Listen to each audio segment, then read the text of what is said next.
سرنشین کو تشریف فرما محترم المقام عالی جناب عبدالرحیم قریشی صاحب، معزز علماء اکرام،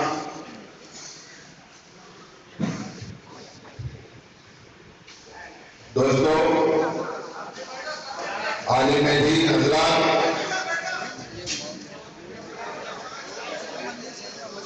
اپنے جذبات کو تھام کر رکھیے، وقت آئے گا تو اس سے زیادہ جذبات ہمیں لگ دکھائے گا انشاءاللہ۔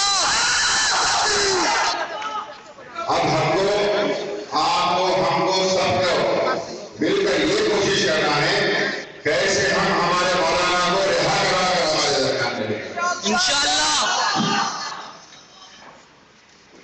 ہم تمام کو سب سے پہلے مذمت کرنی چاہیے جو حرکت گجرات حکومت نے کی۔ میں کہوں گا کہ یہ لوگ مولانا کو گرفتار نہیں بلکہ بزدل اور نپنسکوں کی طرح دلی سے مولانا کو کڈنیپ کر کے لے گئے۔ بے شک ان کی ہمت نہیں تھی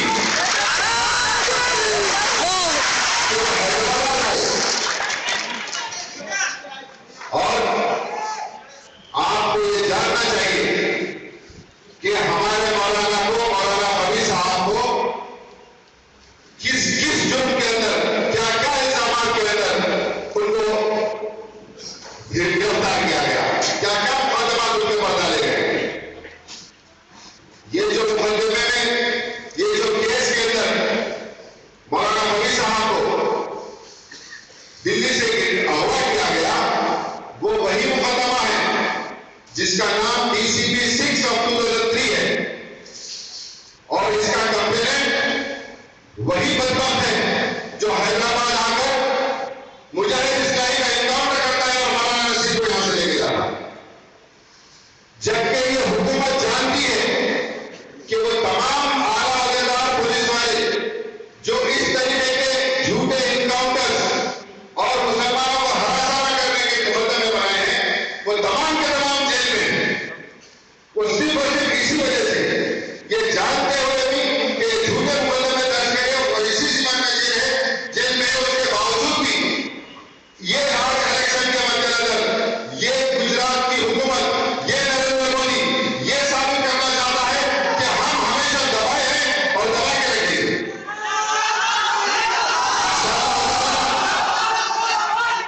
اور آپ کو یہ جان کر حیرت ہوگی اس مقدمے کے اندر کیا الزامات ہیں۔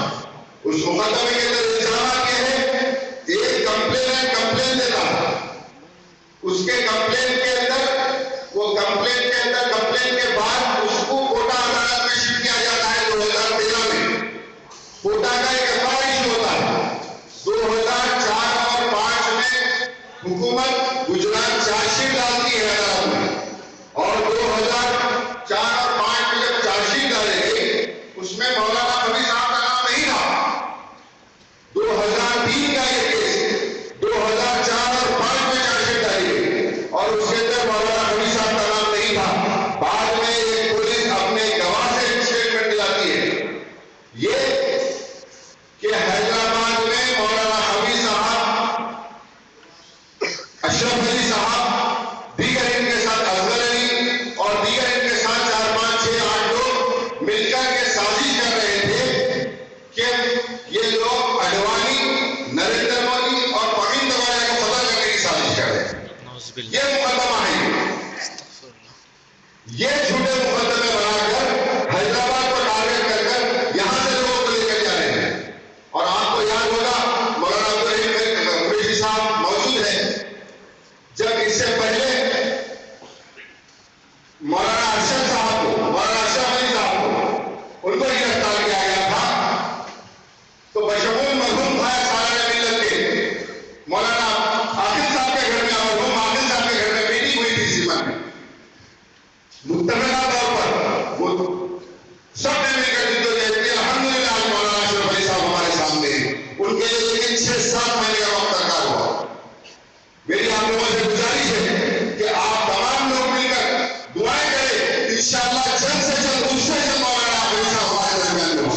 انشاءاللہ. یہ حکومت آج حکومت کی لالچ میں حکومت کے آنے سے پہلے ان کا صرف ایک ہی مقصد ہے کہ مدرسوں کو ٹارگیٹ کیا جائے، اور مدرسوں کو ڈائریکٹ ٹارگیٹ نہیں کر سکتے، اس لیے ہمارے علماء کو ٹارگیٹ کر رہے ہیں.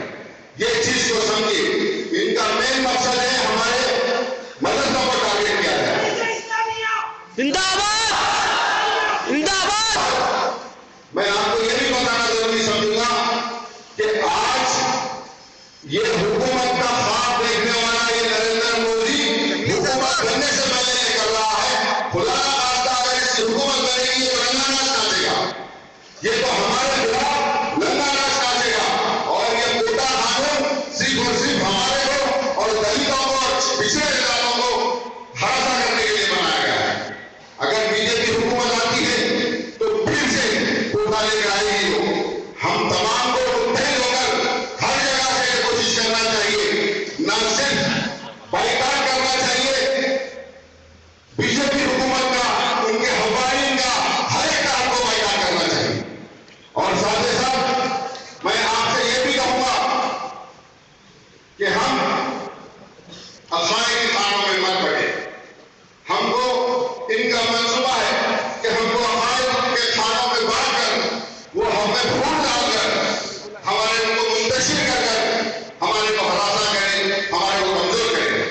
میں اور میری جماعت کی جانب سے جیسے کہ جس وقت اولین وقت مغلی صاحب سے اور میرحان سے صدر محترم کو اطلاع ملی کہ خبیث صاحب کو اٹھا کر لے کر گیا، تو اصل الدین صاحب نے مولانا مغلی صاحب سے مشاورت کے بعد ایک ٹیم تشکیل دی اور تمام ٹیم کو دلی کو روانہ کیا. الحمدللہ فخر کے ساتھ آپ لوگ کہہ سکتے ہیں ایک ذرہ برابر شیئر نہیں ہے عبد الحمید صاحب کے چہرے پر. اور صرف ان کے آپ چہرے پہ کسی قسم کی شکن نہیں، صرف وہ ایک ہی بات کہتے ہیں کہ انشاءاللہ اللہ جو کرے گا اچھا کرے گا انشاءاللہ. وہاں پر کل عدالت میں خبیث صاحب کو پیش کیا گیا، وکیلوں نے جرا کیا.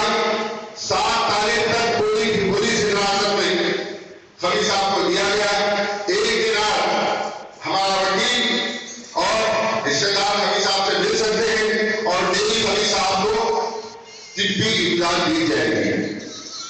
لیکن میں یہ جاننا چاہوں گا یہ سب عدلیہ نے یہ سب دی، لیکن کیا عدلیہ نے یہ کہا کہ ان کی جو گرفتاری کی گئی ہے وہ غیر قانونی ہے، وہ طریقہ کار جو اپنایا گیا ہے وہ غیر قانونی ہے؟ اگر تمہارے میں ہمت تھی وارنٹ تھا تو تمہیں وارنٹ بھیجنا تھا، نوٹس بھیجنا تھا، جو طریقہ کار ہے وہ طریقہ کار اپنانا تھا.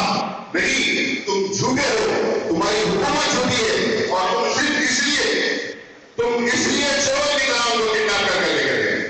آج ایک بات بہت ذہن نشین کر لیں، میں اور میری جماعت اور ہم تمام لوگ کو یہ سوچ کر فخر کرنا چاہیے کہ اگر سے ہم اس میں دعا بھی کرتے ہیں تو اس کا اجر ہم کو ملے گا.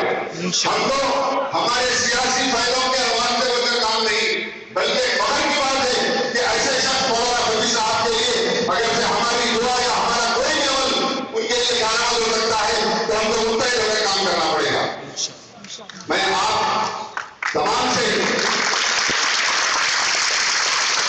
یہی گزارش کروں گا کہ آپ لوگ متحد اور منظم رہیے. ہم شانہ بشانہ ملا کر لڑیں گے اور انشاءاللہ تعالیٰ بی جے پی سنگ پریوار RSS کو مجلس اتحاد المسلمین آپ لوگوں کے اتحاد سے ہر محل میں شکست دے گی اور غلبے دے گی انشاءاللہ. ان کے حوالوں سے جو ان کی تعریف کر کر آج حیدرآباد کے اندر ہمارے پر مسلط کرنے کی کوشش کی جا رہی ہے تلنگانہ کے اندر، اس وقت بھی آپ اور ہم مل کر اس کا مقابلہ کریں گے. ان کو منہ بڑے جواب دیں گے. دعا کریے، درود شریف کی محفل لگائیے، ختم بخاری کی محفل لگائیے. مولانا خبیث صاحب انشاءاللہ بہت جلد ہمارے درمیان میں ہوں گے انشاءاللہ. ان کا کام میں چھوڑیں گے جب تک مولانا خبیث صاحب کو حیدرآباد واپس نہیں لے کر آئیں گے. شکریہ.